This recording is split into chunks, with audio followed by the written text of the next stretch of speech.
wagonjwa wengi, hasa watoto wadogo, ujana, majeraha yasiyo maalum au madogo, lakini uvimbe wa ghafla kwenye magoti, kutokwa na damu nyingi ghafla wakati wanapopiga mswaki bila sababu inayojulikana.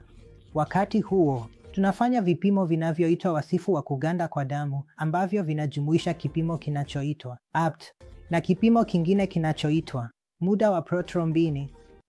Kulingana na ripoti hizi, zinatupa dalili ikiwa kuna ongezeko lolote katika kuganda kwa damu au chochote kisicho kawaida katika kiwango cha vipengele vya kuganda kwa damu.